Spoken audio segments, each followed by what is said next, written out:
Hi everyone, I am Yolanda Harper with Harper Therapy, and we are coming to you, the boys and I, are coming to you from our offices here in Lutz, Florida.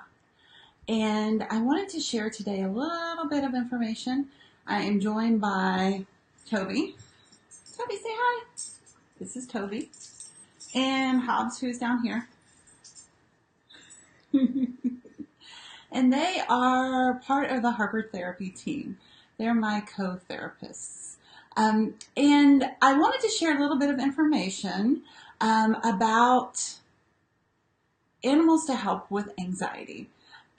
So having the dogs on in the office is one of the unique offerings of Harper Therapy. And I'll share the story about that. About how that came to be. But for a lot of our clients, the dogs are kind of a non-negotiable. Like people seek us out because we do have the dogs in the office. For a lot of people, especially if they have a lot of anxiety and a lot of trauma, a lot of hard things that they've been through, the dogs are part of what helped them just come into the office to begin with.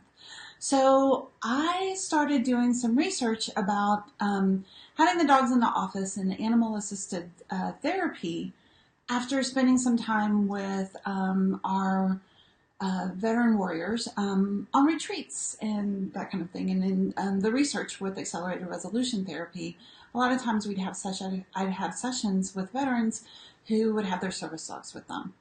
And I've always been an animal lover. I've always been a dog lover. But as I was in these sessions with these clients, I was like, wow, there definitely is something special about having the dogs in the room. So I started doing some research, and sure enough, there's a lot of research about the benefits of animals to our physical and emotional health. There's a lot of research that shows that petting an animal, like I'm doing right now, helps to calm our heart rate, helps to calm our blood pressure, helps to lower our blood pressure. It just helps us to regulate the nervous system and be in a calmer, more relaxed state.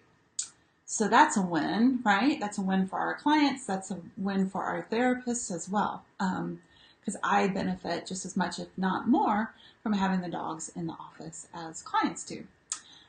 So let's start. There are three different kind of categories of animals and animal assistants. And I'm just going to talk broadly about dogs because that's what we have here in the office. That's what I'm most familiar with. But this can extend to other animals as well. Dogs just tend to be the most used. So the first category is therapy dog. And Toby and Hobbs are therapy dogs. Toby is a certified therapy dog through the organization Pet Partners. Hobbs is still in training since he's young. He's just over a year and a half. So we're still working on training with him. But so therapy dogs are working dogs. These guys are very serious about their job. They love coming to the office. And they love the work that they do here, which their job is to greet people and just share love with them. So what makes a therapy dog a therapy dog? Well, you know, they do go home with me every night. I get that question a lot. They are our family's dogs, but then they've also been through obedience training to make sure that they are polite and well behaved. Their job, like I said, is to greet people, to make them feel welcome. You'll see therapy dogs in different settings out in public that might be stressful settings for certain people. So settings like hospitals, schools, airports sometimes will have therapy dogs. Those are some examples of where therapy dogs are used. Now, those dogs are given permission by those places, by those organizations, to come in after those places have verified that they have had training. And again, mostly the training is just basic obedience training. The further therapy dog training is more for the handler.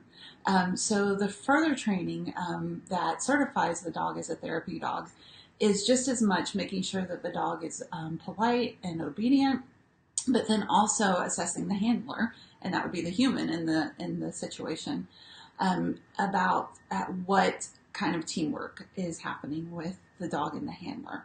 So they're just as much checking out my ability to read the environment, to see what stressors there might be in the environment for the dogs, and to assess the dogs and read the dogs to see if they're stressed or if they need a break or if they're enjoying what they do. These dogs typically have that temperament that they love people. Toby and Hobbs, I think, love people more than anything else in the planet, more than other dogs, more than toys, more than food. So that is what's unique about a therapy dog. So something important to know about a therapy dog is that when they're working, they are like their job is to interact. So a lot of times if I have the dogs out in public and if we're training, I'll have their therapy dog vests on, and a lot of times people will wonder if it's okay if they pet the dogs. Absolutely. That's why we're out. That's why we're out and about, is to give them more practice about interacting with people. So that is kind of an overview of therapy dogs. Another category of dogs that can be helpful is emotion support animals. Emotion support animals are basically pets that comfort their owner. They, just like the name indicates, they give emotional support to their owner. They're not required to have any additional training. Although, having a polite dog is always, an obedient and a well-behaved dog is always a benefit. The benefit of emotion support animals is that they help their owners, especially in situations where there might be some difficulty with travel or in a living environment that doesn't typically allow animals. So that is the benefit of having an emotion support animal. What makes them an emotion support animal? Basically, the owner gets a letter from their medical provider or from a therapist. And typically, I share with people, you're probably going to get a better response if you get that letter from a medical provider. It tends to weigh a little bit heavier. So emotion support animals, again, offer their owners comfort in travel situations and in living situations, especially if those living situations don't typically allow dogs. Getting a letter from your medical provider, from your therapist, is going to allow you to travel or live in an environment with your dog that you wouldn't typically be allowed to. Airlines are getting a little bit more strict now with emotion support animals. And you'll probably find that continuing as, sometimes there's a feeling that people are taking advantage of the situation, or they're utilizing animals that aren't necessarily easy or comfortable for other passengers to travel with. Honestly, trying to fit Toby or Hobbs on an airplane, that would be a real challenge. And it's not a comfortable thing for them. So we want to use discretion about utilizing emotion support animals and utilizing them in the correct way. So a final category is service animals. And the unique thing about service animals is that they are animals who are trained above and beyond basic obedience, and they are trained to assist their owner with a specific task based on the owner's need, based on a condition, based on a diagnosis. So service animals can be seeing eye dogs. They can help their owners hear sounds that the owners can't typically hear.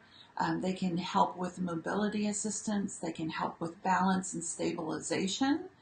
And a big one is for veterans and combat warriors to have service animals for their post-traumatic stress conditions.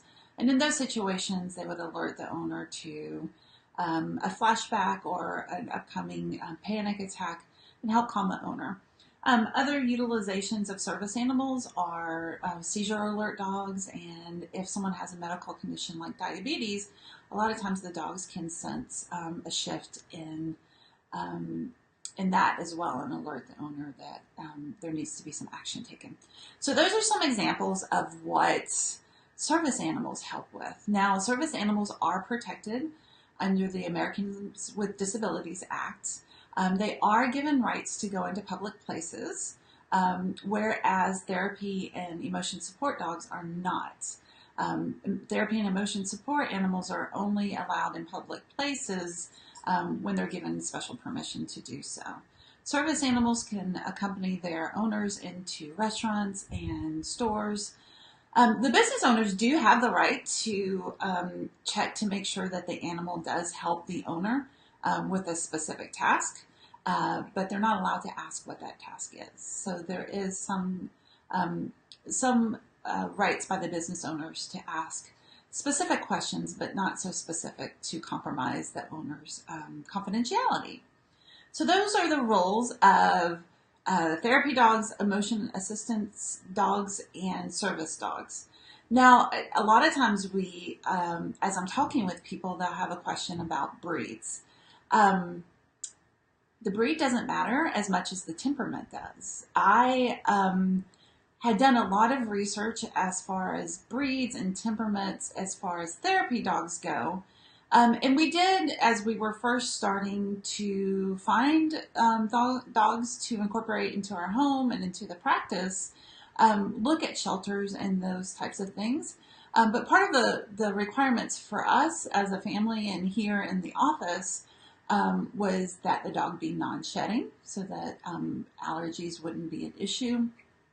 And honestly, shelter dogs can be, they are wonderful dogs, and they're wonderful pets, and they're wonderful emotion support animals and therapy dogs and service animals.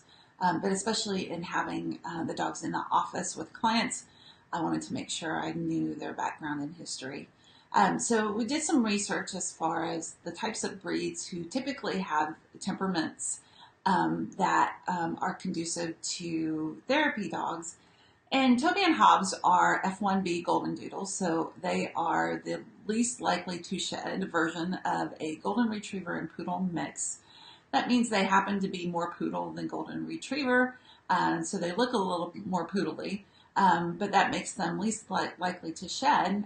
Poodles tend to be very, very smart dogs, and Golden Retrievers just have an amazing temperament and personality. So that was part of the decision as far as settling on the breed that we chose. Then we were able to find a fantastic breeder in the area, Moss Creek, who are just excellent in the service that they provide and the work that they do. So we've been very blessed to connect with them and get these amazing dogs who offer great service here in the office and just personally at home as well. So I know that I had posted a picture of Hobbs and I over the weekend for National Dog Day, and one of our followers was asking about therapy dogs. So, and it is a question that I get quite a bit in having the dogs in the office. And why do you have the dogs in the office? I know when I first brought Toby into the office, a family member said, "Well, I don't get it. Why is the dog there?" And then the family member met Toby and said, "Oh, I get it now." So they're in the office to help make the environment a little bit more comfortable, a little bit more relaxing, a little bit more home-like. And they are usually, Hobbs especially, this is usually his spot right here next to clients. Of course, after they have given him permission to come up here, but this is what they do. They hang out with us. So I hope that whatever is happening in your day today is there's some moments of calm and peace and joy, and pet a dog or another animal. Have a great day, guys. Talk to you soon.